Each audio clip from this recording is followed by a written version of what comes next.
Well, hello again and welcome to Painless Universal, a conversation with myself and Welsh. Today we'll be talking about mother-daughter pain.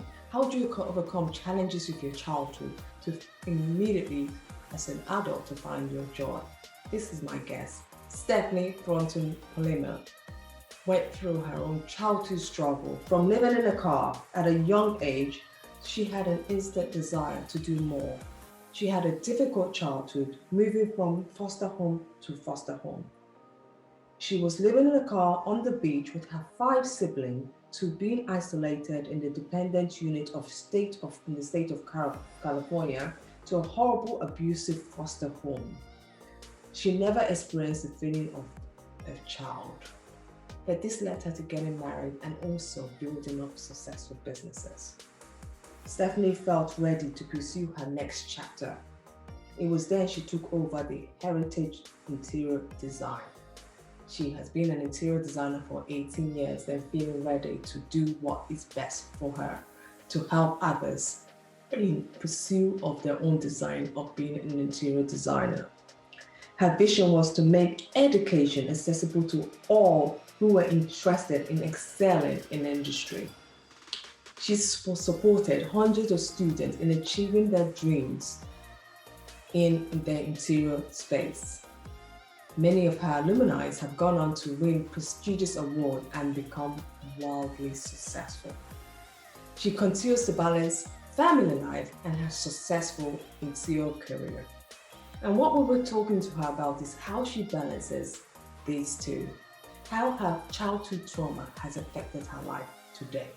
And most importantly, why did she decide now, at the critical age of 50, to share her story in her new book, American Daughter, where she really opens up and tells her story.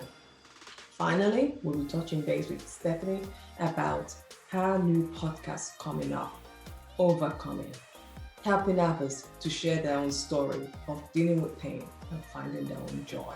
Strategies, ways, and method of dealing with pain.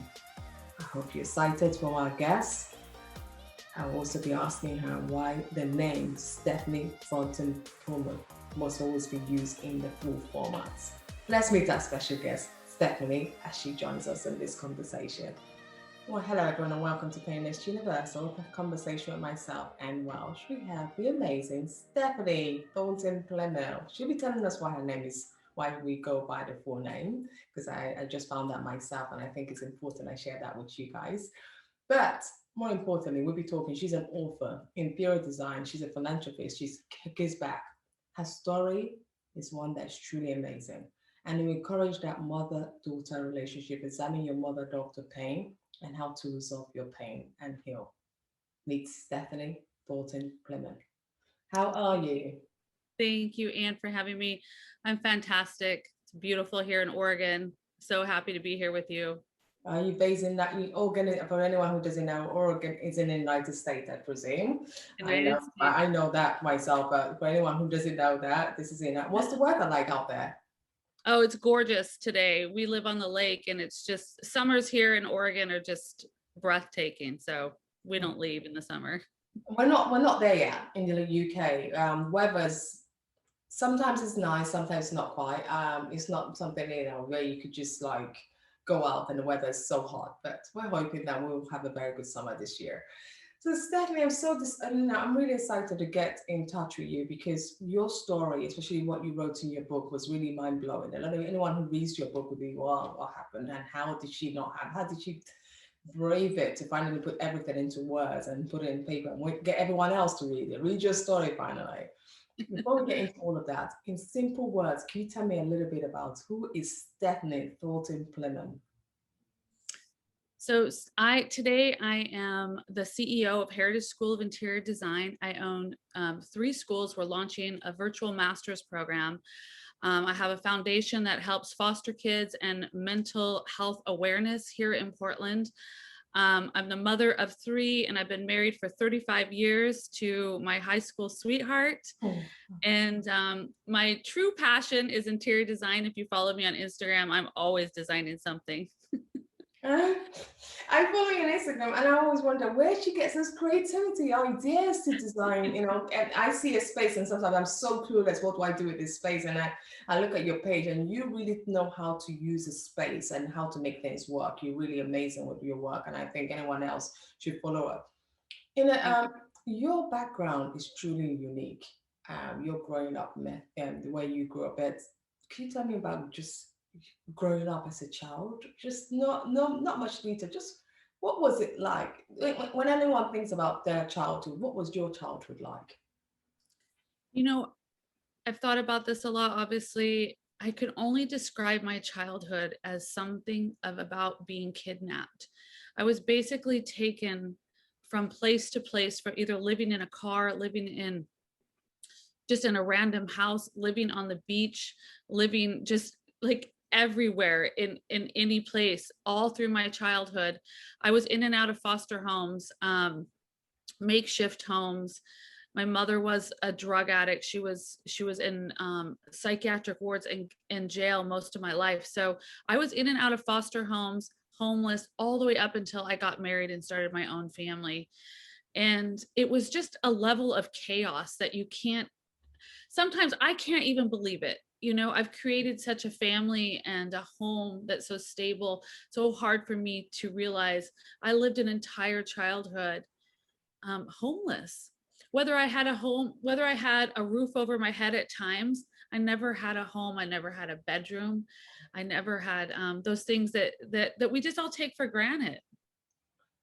Your book, and I think anyone should go out there and look out for this book, American Daughter. You stayed for 50 years. And I don't know how you did that. You kept a fiercely guarded secret. So, your kids did not even know about this. Your kids did not know about your childhood. No one really knew except people that was within your circle that really knew about this. Why did you feel that you wanted to keep this a secret? You didn't want anyone else apart from those who already knew to know about her. I just had a tremendous amount of shame around it. I had created this life, this CEO, this life. I Mhm. created all these layers of success in front of who I really was and where I came from. And I didn't, and the story of my life is so profoundly um, horrific. How could I even start? And the people that I felt that I was hanging around with are all my designers and CEOs and the groups I went, how would they even know? So I kept everything a secret from everybody. And the reason I kept it from my kids is because I love them and I wanted to protect them. And I felt that, and I don't feel that way now. I wouldn't do it that way now. I would be very open with them about where I came from. And I think it would have helped to give them more understanding and passion and compassion for others. But at the time, I felt that I needed to protect them from my mother, who was violent and dangerous, and from my past. And I just didn't even know how to open the door. And it was exhausting, Anne, to live like this, because I had to come up with what, if somebody asked me where I grew up, what am I going to say? I was always really good at skirting the issue and talking about you and making it all about the other person. That was kind of a strategy for me, which worked out really well because I love interviewing people now, because that's all I did my whole life was talk about you. I never talked about myself. Mhm. And it was exhausting. It became this thing, like I just became so sick of living like this. And that's when I decided to research, and I started doing these interviews with my mother to Mhm. find out what happened. Absolutely. How did this childhood that I can only describe as most horrific kidnapping of a child, how did this happen? Who was she? I didn't even know who she was. So much of it was that I didn't even have the answers. Didn't know who my grandparents were. Like I told you earlier, I didn't have a name. I had no name. I just had a name of one of my mom's, you know, men in her life, not even my father. So that's when the discovery process came. And then once I started to evolve and started to write my story, that's when I wrote my book, and that's when I told everybody. It's so funny you say that because I think even people who go through chronic illness pain, I've and I spoke to so many people, and the first thing they say is that I don't want people to know about it. I think it's best I have that shield. I don't want people to know my pain that I'm going through, because I feel my pain will be a liability or something. And just I, and people have various reasons for that. But for Yeah. me, I always felt I needed to tell people, but it came with a backlash sometimes because people were like, "Oh, but you look okay. How did you get by that?" And in your story, you said, you states you fought with every imaginable hardship, pain in your childhood. A mentally ill mother who was in and out of jail and psychiatric ward throughout your informative years. You fought neglect, hunger, poverty, homelessness, foster homes, and a lack of medical care. I know in the United States how the medical insurance, so if you don't have that, that's also very difficult. And ongoing sexual abuse. This, anyone who reads this freaks out because that was an unbearable amount of pain you went through. How did you deal with all that pain growing up as a child? I feel like in every situation as a child, um, each situation was different. When you are homeless and you're living the way I did, you survive each day. It's a daily survival. It was a daily survival to eat. It was a daily survival to wait for my mother to come back. And if there was food in the back of the car in a box, then I got to eat that day. If there wasn't, then we got seaweed from the ocean, to eat. Honestly, I think about my childhood, even the simplest thing. Hopefully this isn't too much information, but I got up and I went to the bathroom outside. I didn't think anything of it. It was like, I'm remodeling my bathroom right now for a furniture company that I'm doing some work for. And it's like, I can't believe that that was my life, but that's what I do. And you survive. When Mm, you are a survivor, you learn to survive. And I think in so many ways, I'm so resourceful. yeah. And there's no victim language in me because I survived it and I made the best out of it. I love the ocean. We lived in the back of a car and I love the ocean. And I created my own little homes out of whatever I could find, from shells. I was always creating these makeshift homes. In my book, I talk about the first time I really saw a home, which was a bus that was living on the side of the road, and it had been transformed into a home. And that image stuck with me forever. They had draperies and he was cooking and it was so lovely. And that image of home was what really created this passion for home and design that I have. And like you said, when you see my spaces, I'm making stuff out of nothing. That's what makes me happy, is to create, just go out to my garden and make a beautiful arrangement of something out of nothing. It's just where I came from. So I think that I became a very resourceful person. I really never lost my joy. And I always had this sense of joy and wonder, like every child has, that never went away. I'm so thankful for that. Stephanie, I have to ask you because you really turned this around, and most people really struggle. And I really hope that after people listen to this conversation, they can also find their own joy, no matter what life is thrown at them. And you said you never experienced a feeling of family during your childhood. So family, you didn't experience it because everyone probably were busy doing their own thing. Everyone was hustling in their own different ways. From living in a car, she just kindly described, on the beach with your five siblings, to being isolated in the dependent unit of the states of California, to a horrible, abusive foster home. How did that shape your meaning of childhood? What childhood is all about? Because I go through it. I always think my own childhood is all about my own illness, being sick. So that shaped my vision of compassion and empathy. How did yours shape your vision of childhood? Childhood was just a daily survival.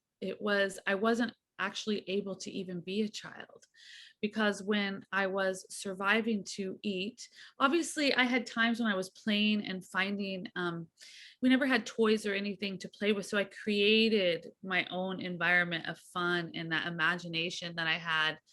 But my childhood was so horrific, and as I became an adult and wanted to be a mother, I just craved having a family. And this happens a lot with foster kids. They crave having a family. I aged out of foster home and I was kicked out into the street basically as a senior in high school. So for me, I craved having a family. I wanted to have a family. So I asked my husband when I was 19 years old if he would marry me, which is just so silly now. And he said yes. Thankfully, we've been married for 35 years. But for me, I needed to recreate family. I needed to start over Yeah. and make this okay. I needed to create my own family. I had my children quite young at 23, and not because it was an accident. It was because that was my choice to start my own family and have my own children to love and redo this horrible mess into something beautiful. And that's kind of what I did. I just wanted to recreate a family for myself. And now I have a huge family. I have beautiful kids and a loving family that I created on my own out of that hot mess that was my childhood. We'll go to your mother now because your mother played a crucial role. She was there, but not there, not quite there. So, but Yeah. she played a vital role in your life because everything you do today stems from your mother. Mhm. You talk about the past of your mother, from whom she reminds you of, like the person she became and how she, especially her life. You didn't know much about what she went Yeah. through herself. You just assume mom is just going through this, but you didn't realize she had her own past she had to deal with during your difficult adult life. How was how when you found this information about your mother, how did Mhm. that shape you? To because you know your mother played a vital role in your life, but still a difficult one as well. Yes, I always loved my mother, Anne. I mean, your mother-daughter relationship is primal, primal. And I don't feel that you can deny that. And I couldn't deny it. As much as I tried to deny it, I had such a deep love for my mother. Even though we were estranged, she was so mentally ill. There was a stalking order between us because she tried to kill me. She tried to come after my kids at school. I mean, you can even imagine the fear that I lived in when my mother was alive, before I started this process of the interview. And what you're talking about is that through the interview process, I discovered that when my mother was 11 years old, that she was abducted and she was held hostage and gang raped by up to 17 men when she was just 11 years old. And that's what formed my mother. And that's why she became so mentally ill. It's why she had dissociative disorder, which is multiple personalities, bipolar, schizophrenia. So once I discovered what had happened to my mother that created the chaos and the story of my life, that began the journey of forgiveness and empathy for me, because everything changed in that moment when I started reading those articles that were all over the internet. Once I discovered what happened to her, Yeah. and then also after this abduction, she was sent away to a home for girls, which was how women were treated when something like this happened back in that day, in 1953. So that began the journey of a mother and daughter relationship that I hold so close to my heart. And those 2 years I had with her where she was fighting cancer and I was by her side every day, because it just completely, it for me, that's what caused the forgiveness, is understanding what happened to her. Everything made sense at that point.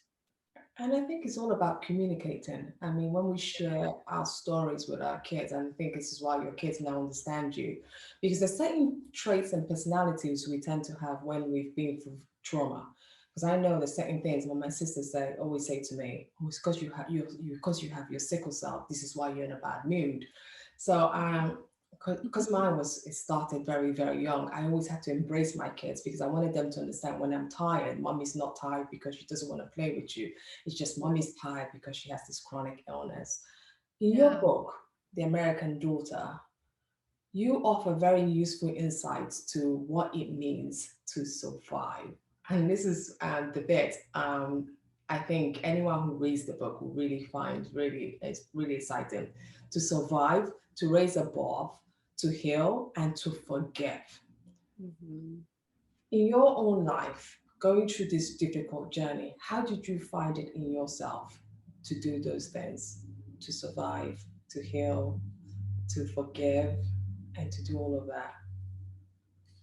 Well, and not to be cliche, but I kind of wanted to be the change. Like I told you, I wanted to live out that change. I want to live out that giving people everything I didn't get. That brings me fulfillment from, just as I was an interior designer for 20 years, and I had this amazing career that I cultivated completely on my own with no real support, not a great education, obviously. So I created these schools, these design schools that would give everybody an opportunity to have the career that they love, and everybody is welcome in these schools, and no matter what your financial, no matter where you come from.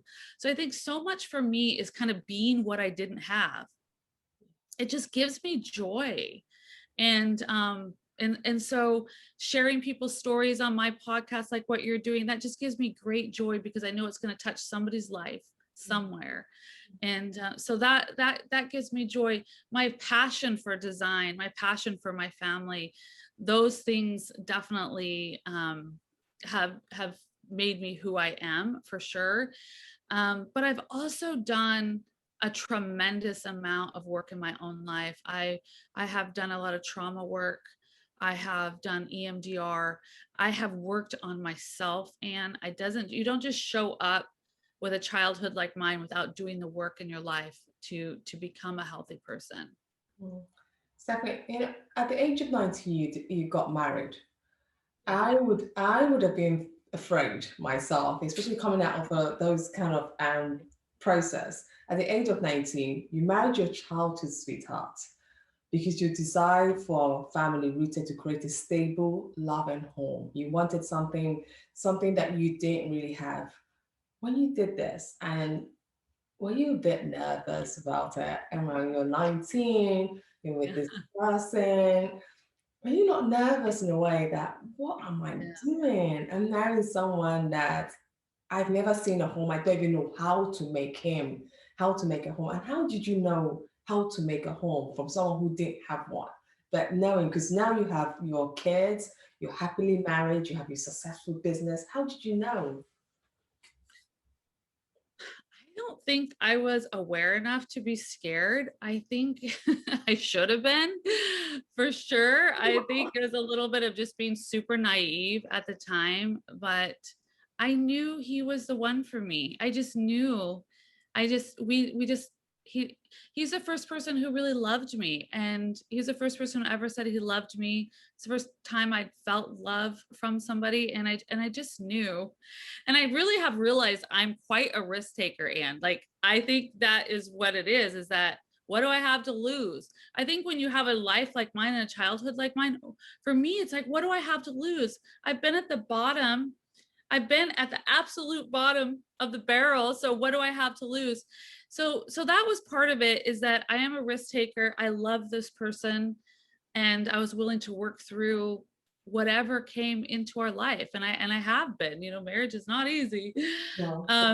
And so that's part of it. And one of the other things about me that I learned from watching people. So when I was little, I saw what I wanted. I saw a family, I saw people, and I saw what I wanted. And I note to self, I'm going to do that. I'm not going to be a drug addict. I'm not going to be like my mom. And at 11 years old, I told my mother, as she was doing drugs with my brothers who were little, I will never be like you. I told her that I will never be like you. And so I knew I was not going to be like that. And so I set my mind, even as a child, to do the opposite of what I had seen, and finding what I wanted. I read a ton of books for parenting and marriage, and I just kind of devoured any information that I could find, because I didn't have any role models. I didn't have, I had no role models, really. Even every foster home that I was in was a very makeshift home for the most part. I feel like I'm the most luckiest person in the world, because I never found a loving foster home that would adopt me or any of that. I just had to survive each home. You're an author, but let's not forget what else you are. You are a successful businesswoman. You run this amazing interior design company. You created this from your own passion. What led you to understand that this is a route? Because everyone who do things, right, they've either seen it in their parents or someone has been coaching them. But there you are, someone who has had a turbulence upbringing, knew exactly this is where I need to be. I need to be an interior designer, and I'm sticking to that. When did you know that was your calling?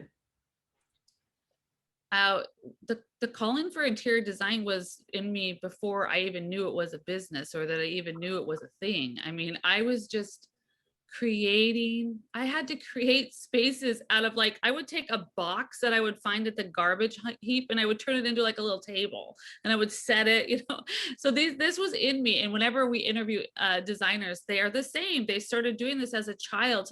So this was in me since I was a child, this passion. And I just, you know what I did? I just went to the local community college and took courses on interior design and went to into the school I own and took some classes. That was 20, I don't, I keep saying 20 years, but it's past that. Um, and then I just took my first client in, and then I just started an interior design business, and I was booked out for years and years and years. I just took one client, it turned into 5 clients, which turned into a firm. And then about 18 years into this, I realized I'm ready for something new. So I went back to school and studied coaching and got a mastery in that. And then this school that had closed down, I was like, you know what? I think I'm going to buy that school and I'm going to turn it into the best design school for anybody who wants to come in the West Coast. And that's where we are now. And I just had this passion. My passion went from interior design to helping other people have what this career that I have. And I remember interviewing with the Board of Education, and I was so nervous. I thought, if they find out what my childhood was like, they're going to say, no way is this girl getting a college. But they said yes. And so here I am. And extremely successful. So, what's the mission of the Heritage School of Interior Design? What is your mission? So we are a hands-on intensive education that is affordable to everyone, and you can do your master certification in a year. So we've taken an education that was traditionally 4 years and an outrageous amount of money that people can't afford, and that they can't make back, and we've turned it into this very streamlined, high-end, technology-based interior design education for everybody. And so we just thrive on the success of others. So my whole mantra was to build a school around the success of others and to elevate them, to do stories about them, blogs about them, and create success for everybody. And so that's kind of what we've done. We've created this school where we're just elevating people and their designs, and we've just kind of permeated throughout the world. They're like, heritage is everywhere. And so many women, right? Looking at watching this video and wondering, wow, she's gone through all this trauma as a child. She's now become an author, successful businesswoman, again, philanthropist. How does she balance it? She's a mother and a wife, and she's also balancing her career. How do you balance it as a woman? Because I think this is one of the difficult questions we always get asked all the time. How are you balancing? How do you manage your kids? How do you manage your home and still being very successful with your work? Well, I have to admit, I love my work so much. I love what I'm doing. I love the students, but I also have really good time boundaries. And, even if I'm doing a talk or I'm going to be a keynote speaker, I will allow myself a certain amount of time to focus on that and not let things overwhelm me, and to take each situation as they come and be myself. Because of telling my story, I'm so great at just being myself, whether it's not good or whether it's good. I'm just myself. And also, just don't let people hold you back. I held myself back. I had people say, oh, interior design is not even a real job. Well, yeah, it is. There's a lot of jobs. There's so many jobs we can't even fill them. There's so many jobs. So I really try to balance I like to have wonderful relationships with friends. I love to date my husband. I love my children. But I also love my work. So I really try to balance it and just be myself and not have to be perfect. Okay. It's definitely when we started the conversation, you said something very valuable. You didn't want the kids to know initially, but what has life lessons taught you now that has inspired you now to share your story with the world at large?